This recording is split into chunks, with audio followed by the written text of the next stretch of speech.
What up, everybody? It's the SPINION! We've been down for a little bit, Thanksgiving break. So now we're going to put together a Thanksgiving special of the SPINION for you to watch during your holiday season and see what you think, what you plan to comment on, what you like. We want you to subscribe, of course, to get this thing popping. I'm Isaiah. Rico. And this is Thanksgiving edition SPINION! Earl.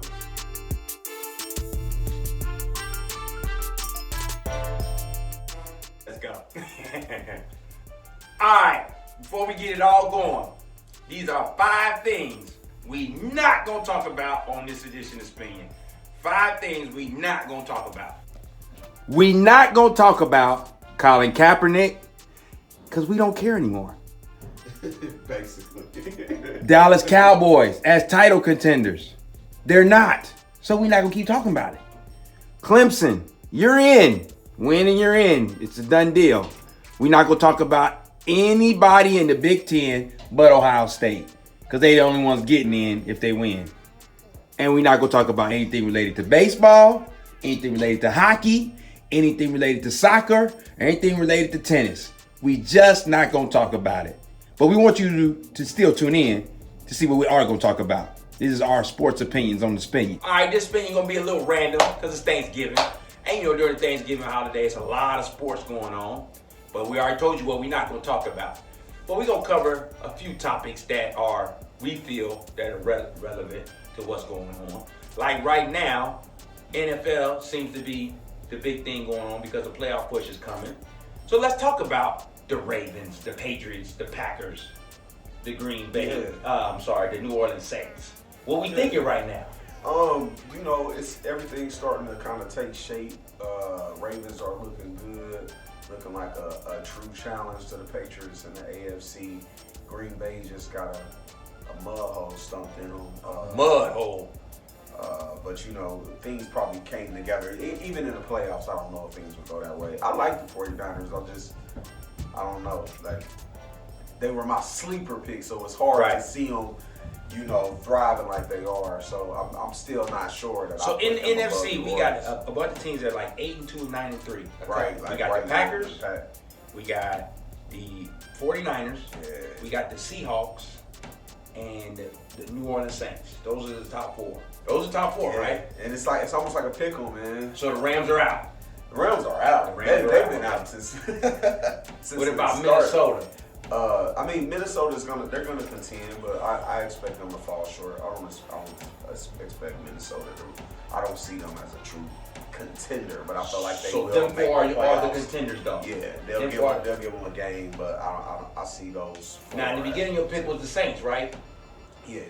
Is that still your pick? Yeah, I feel like right now you can put money on the Saints. Now something terrible could happen again in the last seconds of it, but the reality is in the end they're gonna be there, and in order to beat them, something terrible is gonna have to happen in the last couple seconds. The thing I worry about with the Saints is because all these teams are close together, if they lose, they don't get home field.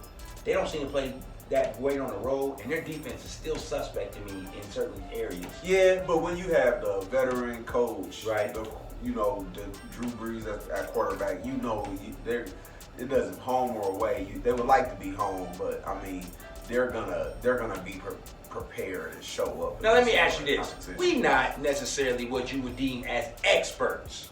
We might have played Little League football, might have played a dibble-dabble a little bit in some high school. I didn't, but just dabbled in some football. But we're not experts. We watch the game just as well as all the other fans. It would seem to be evident, and we just referring to the Saints right now. Why don't you double team Michael Thomas? That's football. Who's to say they don't double them sometimes, but you can't double them all the time. Why not? Because you got to play the rest of the football game. But I'm saying, and especially with New Orleans, with the way they run their offense. Let's just say third down. With the dink and dunk. The dink and dunk, you usually beat him. The brother averaged about 11 catches a game. But it's all kind of receivers running routes in a little 5-yard field. I'm just saying, like how like they had the linebackers and spot on the but the quarterback. thing is, you can't shut them down. Yeah, They okay. got to double team.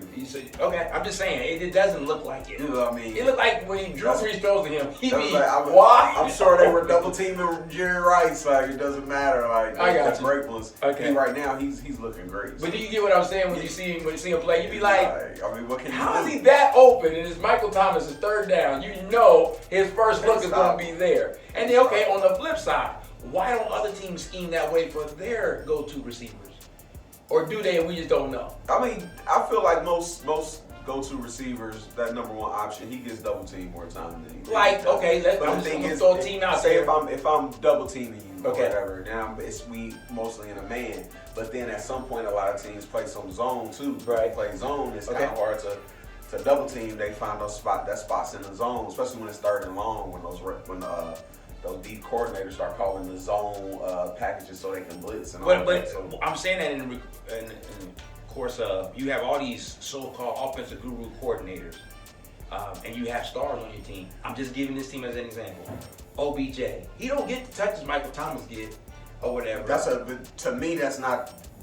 The defenses are keyed up on OBJ, no doubt, but I feel like that's more of a failure in how they scheme and That's what I'm play saying. calling and all that. How would you not copy? I mean, they tried. You think so? They tried to force him the ball. The first half of the season. Baker Mayfield just wasn't accurate. Okay. I just let's go to the AFC. You got New I'm England. sorry for that guy too, OBJ, but he got his first touchdown. Should have never left New York.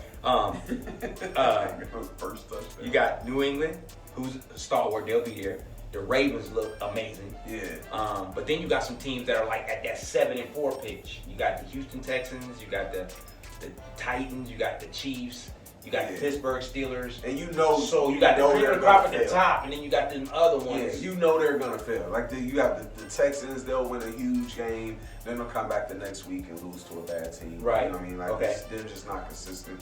I don't see them as a true threat. So do you see anybody other than the Ravens as being a threat? No. Even with the Patriots not necessarily playing at the optimal level. Well, this is the thing. This is the thing about the Patriots not playing at the optimal level that I feel like the conversation, people just won't allow it to be. They'll mention it. The injuries are there. Yeah. The line is in. They'll mention it, but at the same time, it's like, well, they're the Patriots, so we still expect them. Yeah, absolutely. It's like, absolutely. okay, well, you can expect them to win, and they have been winning, but you can't expect them to put up 30. Offensively, and to be moving the ball like that when there's been so many injuries and so much turnover in the receiving core this particular year. It was like with the last game, it was the rain and stuff out there. That didn't throw one touchdown. It was like people were actually judging your boy Brady. Tom Brady on like a rain performance. And Dak was missing throws, and Brady was being accurate. His guys were dropping the ball, but it's like, bro, it's wet out here. It's nasty. It was like a torrential downpour. But people are actually using that as evidence. Like, what's wrong with the Patriots offense? I'm like, what are you talking about? It was raining. Dak must be washed up big time because he missed a 32 throw right over the guy's head. It was just wet. You know what I mean? Like, and people were dropping balls, but they're not looking at it that way. Okay. The Patriots are going to be there. Their offense is going to be fine. They just got back 2 linemen. And it already looked better. Yeah, even in the rain. It already looked better. So got back Nikhil here. Mohamed Sanu was out. Yeah. Come on. Let us know what you think, concerning the NFL. It's coming down to the wire. You got about 4 or 5 more games left. And then the playoffs come along. Now you got them Thursday games. Now you got Saturday games. So the weeks get shortened. Another team that I feel like we need to be on the lookout for just because of their scheme. And if they're going to get a home game. I don't think they're going to get home field advantage. Buffalo's going to get a home game in the playoffs if they keep winning. And that might bode well for them against a team. They'll be in the wild card. Who do you think they will play? They'll probably play like somebody like Kansas City or somebody like the Texans and stuff like that, where their defense can hold up And if Frank Gore in the running game, because the quarterback ain't doing nothing spectacular, Especially if they get a home but if he game. can manage the game in a home game like that, they could win That's by field goals. That's possible. I said they can win the playoff. And that's how you really, in the league, that's how you build teams, through your defense first or whatever. Then hopefully your offense gets better, especially with younger quarterbacks. And then get a good matchup. So it might be. Now let's move on to college football real quick. We don't want to skim on it too long because the games are starting. It is starting to get interesting. But your Final Four right now is Ohio State, LSU, Clemson, and Georgia. We know LSU and Georgia play each other. Right. So your fifth is Oklahoma and Alabama, fifth and sixth, respectively. I think Alabama's fifth and Oklahoma's sixth, and they got Utah down there. I don't believe in nobody in the Pac-12. I just don't think they play enough defense over there. I think they are glitz and glamour. Oklahoma really got on my nerves. They should be in the conversation, but you lost to Kansas State. It happens. Right. It happens. So you got Ohio State's got to win their next two, which we believe they're going to do. And then you have LSU, who we believe is going to beat Georgia. Yeah. And so even if they did beat Georgia, they'd probably still make it in. Do you want to see Ohio State, Clemson? So right now it would be Ohio State against Georgia and LSU versus Clemson, with a potential matchup between Ohio State and LSU. That's what we want to see. That's what we want to see. We want to see. That's the conversation. Or who should be number one? Who should be number two? You might have some proponents say that they want to see Ohio State versus Clemson, and just because of the bad blood between the fact that Clemson, that might be true, but LSU is that. I feel like LSU and Ohio State. I think Ohio State is number one, but. Did you think they proved themselves a little vulnerable with the turnovers against Penn State and the backup quarterback? Just it's a league game. It's Big Ten. It's gonna be rough like that. Okay. But LSU surprised us, man. Like they real. They are real. Their defense is vulnerable though. Yeah, the defense is vulnerable, but they play all right. Put points on the board. Yeah, I think, and the reason why I'm saying that is because even as bland as Georgia offense looks when you come into the SEC title game, one thing that Georgia does do is play defense. So if anybody has a shot, in which you already believe, we already know he's a proponent, Georgia's always going to be in third. So we'll see. Right, because I'm like, you expect Georgia to be in third, but they might come in second this year. So let me ask you this: is LSU's luck gonna find one out? I asked you about a couple episodes ago. If LSU loses, do they stay in the top four? I think they stay in the top four. Now, at that particular time, I thought they were going to lose to Alabama, which is what would immediately put Alabama in a conversation that changes everything. Right. Alabama's out of the conversation. Okay. So, you think Alabama's out because two is out? I think Alabama's out because they lost to LSU and because two is out. If they won that. What I'm saying is Georgia loses and they're fifth. Do you move Alabama to fourth, or do you put Oklahoma, who will win their Big 12 game, if they win their Big 12 game, up to fourth? I think you move up Oklahoma probably. Okay. Before that's what I think is going to happen. I think Georgia will probably either fall out or just stay where they are. Okay, but see, Georgia have two losses then, so they'll be out. Yeah, it just depends on the game. Okay. Like if it's a one-score game. Let's get on the hoops, bro. It's Thanksgiving. Ain't no hoops on today. I don't know why they don't schedule no games Thanksgiving. They schedule them all the night before. Here's one interesting thing I want to talk about that people are kind of like skimming over, but we've heard reports about this new in-season tournament and possibly taking down some games. What's your opinion on it? My thing is this. For in-season tournament, in-season tournament, it just sounds weird because, if it helps you organize the competition, that's fine. Okay. But who cares who wins the in-season tournament? I feel like sometimes tournaments are put together so that certain teams can play certain teams. Mm-hmm. And if it helps you organize the schedule, fine. Okay. I don't mind dropping the schedule. They're going to drop it 4 games. Like, so what? They're dropping it 78 games if that helps. But my thing is this, and this is what I think nobody is really considering when you change the schedules or you want the 1 through 16 playoff seeding and all of these things. Football has this problem.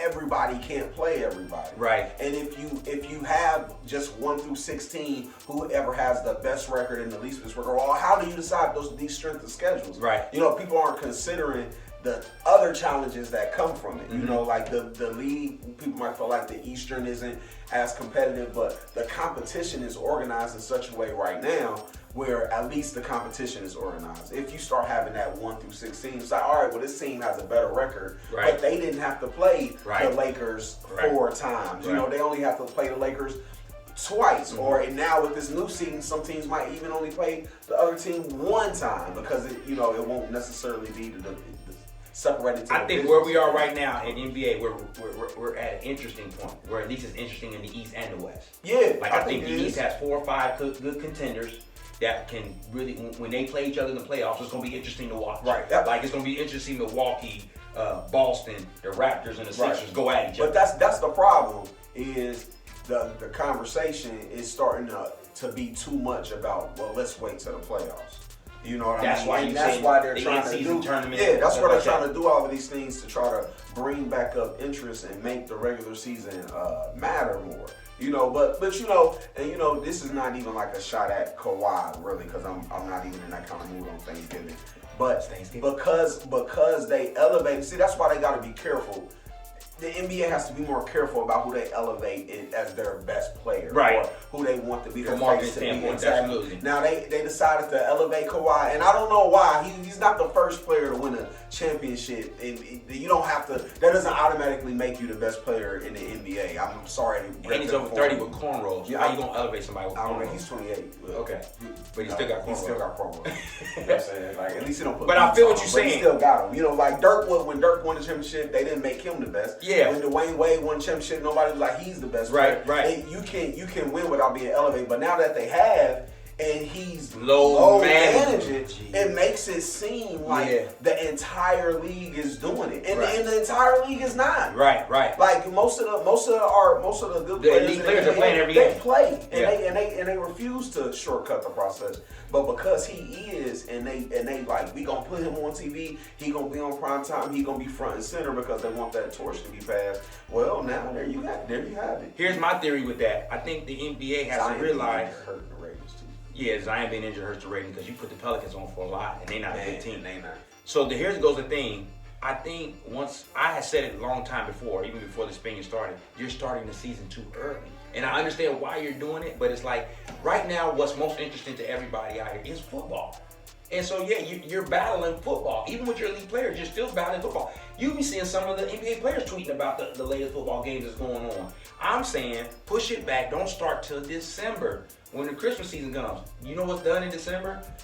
College football's done. They play their final games because they don't play again to the end. That's one of the things we gotta respect too. Like I hear what you're saying, but the thing is, the NBA and the NFL are in competition with each other. Right. So like that, this is one of the only compromises that the NBA and NFL have clearly made. Thanksgiving belongs to the NFL. Christmas belongs to the NBA. Other than that. But you're playing NFL still going on. But they want to take that away. The NBA does not just want to say to the NFL, you can have November. But just like in that movie about the concussions, the guy said it. Will Smith played it, and he said, "Man, the NFL owns Sunday."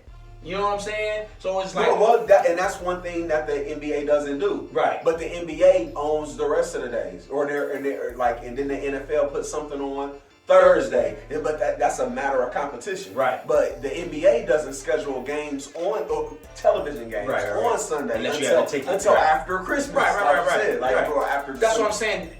Emphasize. I'm not okay. Maybe you start the season early, but you don't play a bulk. They play a bulk load of their games really early, and it will be fine. That's like I said. I think the real problem is like you have the games that don't matter. Mm-hmm. But then you had a marquee matchups and you put them on television. Right. People used to watch them. Right. Everybody tuned in to watch the Clippers versus LA game 1. Right. But what's happening now is if they have the marquee matchup, it's the Clippers versus whoever, and then Kawhi don't play. Right. Or even the conversation is the perception is it doesn't matter to the player. What about the flex? What about even top adopting one of the NFL's things, which they did now, which I really like, the flex game.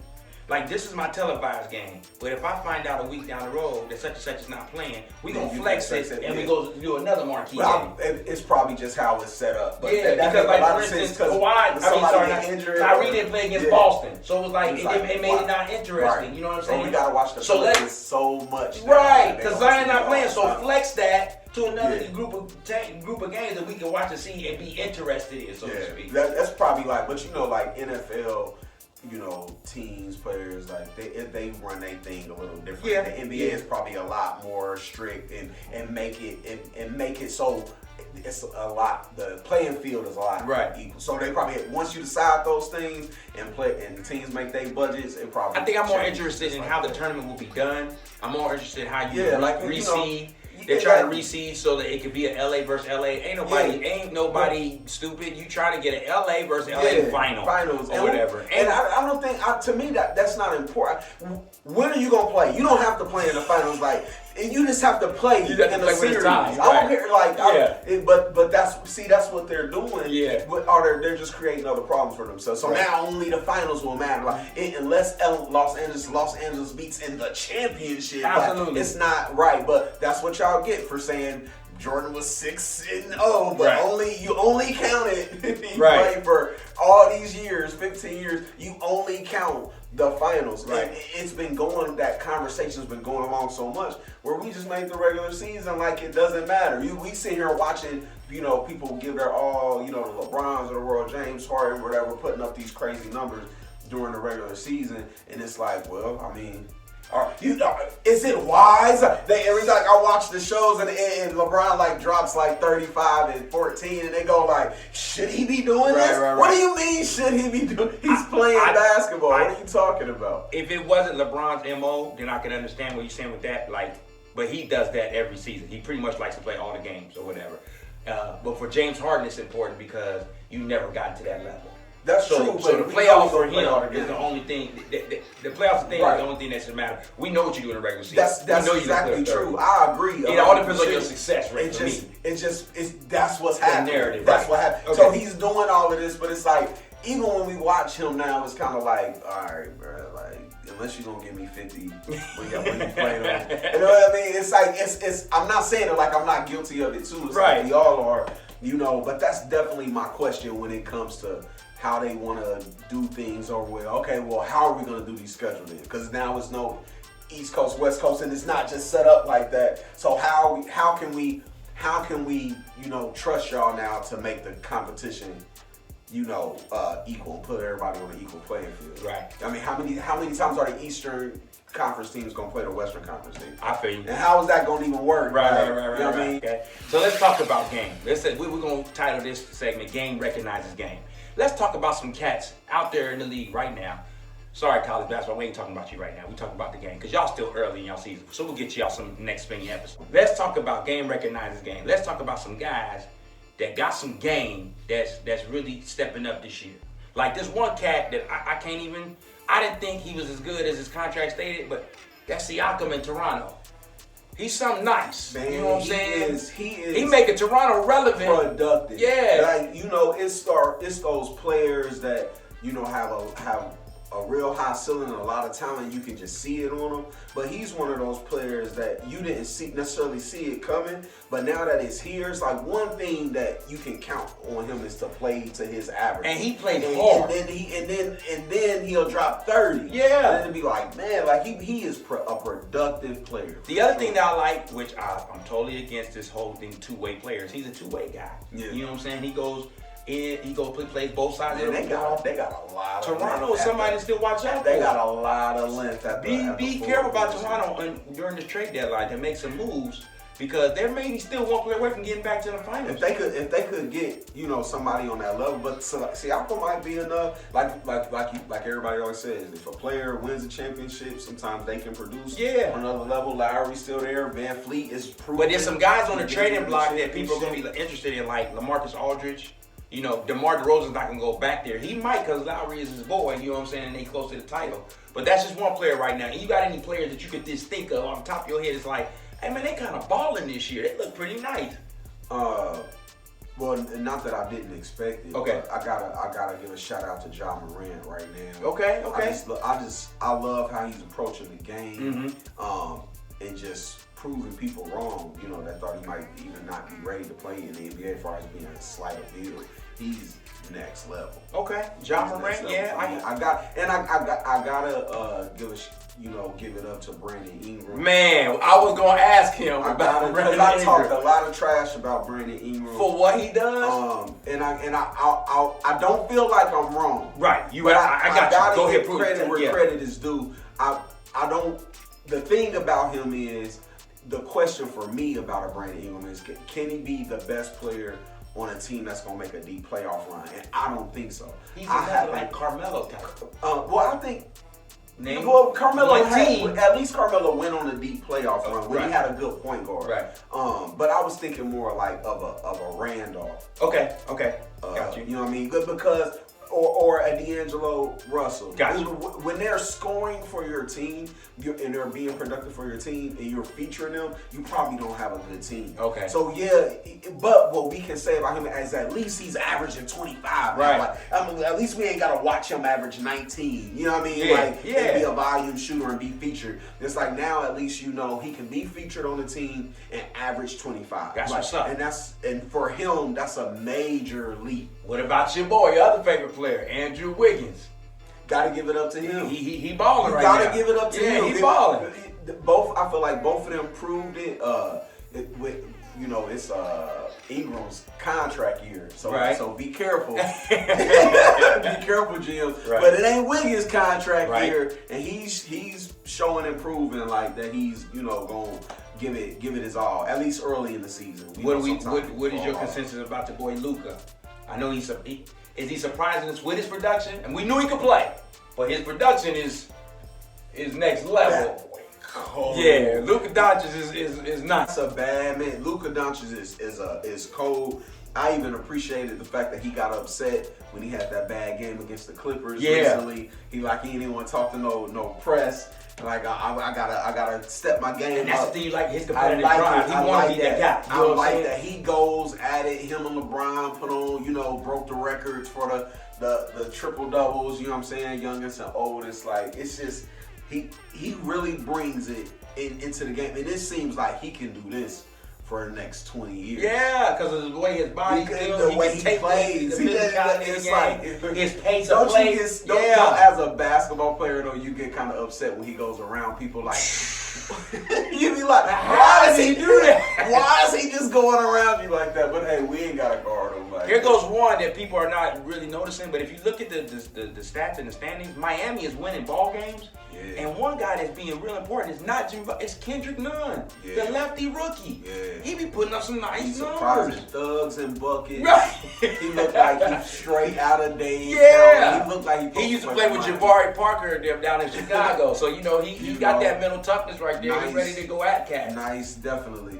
He said he felt like he rookie of the year this year. I just read. Like you gotta give it up to him. Yeah, so those are some guys out there in the league right now that's really surprising us with their game and that we happy to see. You know what I'm saying? We don't mind watching if they come up on the tube right now because it's like, man, you know what, they giving they all. Let's check them out. It's nice to play or whatever. So be on the lookout for that. What's your concession on the Melo thing? I think it's going to work out pretty well. It's working out great. Perfect situation for Melo because of the system that they run. They aren't as frustrating as Houston, but Portland is a serious ISO team. I think they're scared to pass the ball. I honestly think they think that we're better off shooting instead of turning it over. That's Portland how they play. will become a better team when Damian Lillard averages 8 assists a game.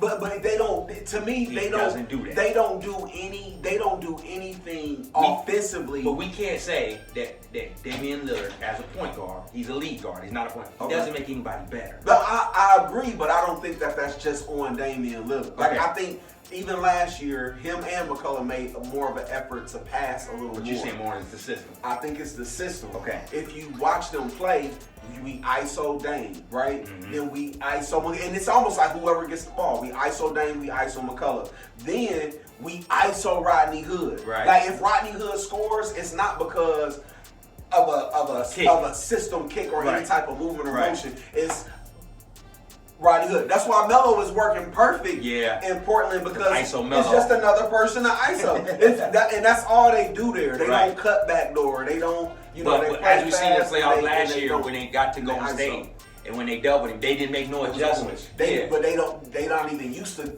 pass, go, cut, get it back, come around. Like when you watch Denver play and Jokic, you see him with one player pass it in, pass it back, come get a screen, Right. roll off the screen, Right. Like they. And all don't that get me wrong, I movement, love all that Dame, things but I just feel like as that game when they're doubling, you got to be a point guard now.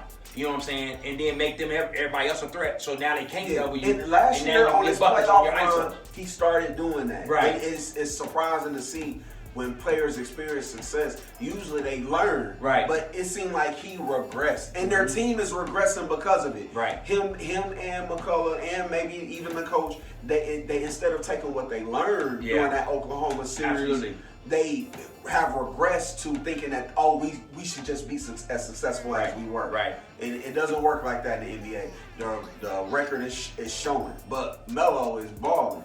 So he dropped 25 on y'all. Y'all thought he couldn't play no more, saying he washed up. He said this ain't no farewell tour, using some colorful language. I think he looks good. You know what I really I'm saying? believe Like, in the league right now, the way it's set up, if you can still shoot the ball, Yeah. you always got an opportunity. yeah, and as long as Melo wants to play a role, Right. wants to, and it just relaxing and not, not. I think he's actually gonna have. Don't He be can trying to actually dunk add. on He no actually more added of these another kids. year to his longevity Yeah. if he plays this way. Don't try to dunk on no more of these kids, No. bro. You're gonna end up out of the league. You keep trying to dunk on these kids. That was embarrassing, man. Happy Thanksgiving. This was the Spinion. We hope you enjoyed yourself. We hope you like. We're going to get this out as soon as we can. Be sure to continue to watch. Hit us up on Instagram. Hit us up on the Twitter. Hit us up on the Facebook. Let us know what you think. We out of here. Spinion!